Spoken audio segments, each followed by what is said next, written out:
మీ అందరికీ ఈ వీడియోలో ఒక ఇంట్రెస్టింగ్ న్యూస్ అయితే చెప్పబోతున్నాను. ఎక్కడ కూడా స్కిప్ చేయకుండా ఈ వీడియోని చివరి వరకు చూడండి. చూసిన తర్వాత మీకు ఈ వీడియో నచ్చినట్లయితే లైక్ చేయండి. అలాగే ఇలాంటి మరిన్ని ఇంట్రెస్టింగ్ అప్డేట్స్ కోసం సెర్చ్ లోకల్ ఛానల్ని ఇప్పుడే సబ్స్క్రైబ్ చేసుకోండి. లోవాట్ రోబోట్ అనేది గ్రూవెక్స్ అనే జపాన్ కంపెనీ అభివృద్ధి చేసినటువంటి కంపానియన్ రోబోట్. ఇది మనుషులకు శారీరకంగా సహాయం చేయడానికి కాకుండా భావోద్వేగ మద్దతు అందించడానికి, ఒంటరితనాన్ని తగ్గించడానికి మరియు మానసిక శాంతిని మెరుగుపరచడానికి రూపొందించబడింది. లోవాట్ రోబోట్ ఒంటరిగా ఉన్న వ్యక్తులకు, వృద్ధులకు మరియు పిల్లలకు మంచి సహచరుడిగా పనిచేస్తుంది.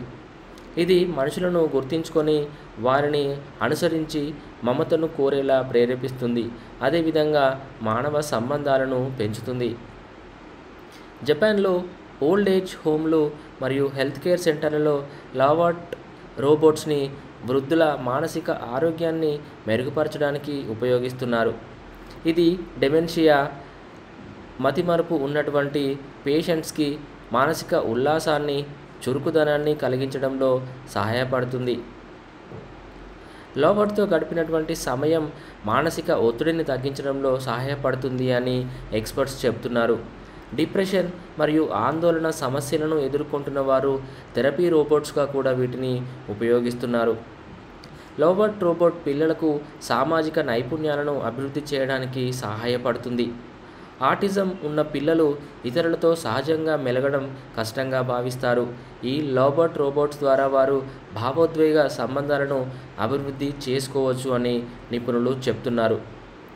కొన్ని ఆఫీసులు మరియు షాపింగ్ మాల్స్, అదేవిధంగా హోటల్స్లో లోవాట్స్ని వినియోగదారులను ఆకర్షించడానికి ఉపయోగిస్తున్నారు.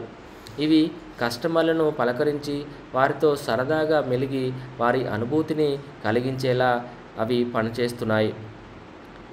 లోవాట్ రోబోట్స్ రియల్ పెట్స్కు బదులుగా ఉపయోగించదగినటువంటి రోబోట్స్.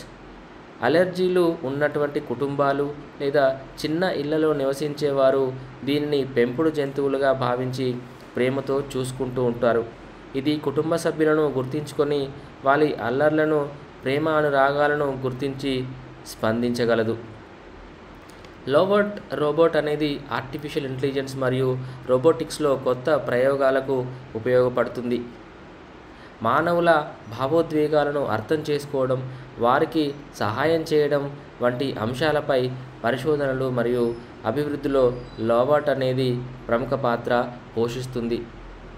చివరగా ఈ లోవాట్ రోబోట్స్ అనేవి పిల్లలకు, ఎవరైతే ఒంటరిగా ఉంటారో, అదేవిధంగా డిప్రెషన్లో ఉన్నటువంటి పిల్లలు కానీ, పెద్దలు కానీ, వృద్ధులు, ఒంటరిగా ఉన్నటువంటి వాళ్ళకి జపాన్లో వాళ్ళ యొక్క ప్రేమను వాళ్ళు పొందడానికి, అదేవిధంగా వాళ్ళకి ప్రేమను ఇవ్వడానికి, వారితో మాట్లాడడానికి ఈ గ్రూవెక్స్ అనేటటువంటి కంపెనీ డిజైన్ చేసినటువంటి రోబోట్ మీకు ఎలా అనిపించింది కమెంట్స్లో నాకు తెలియజేయండి.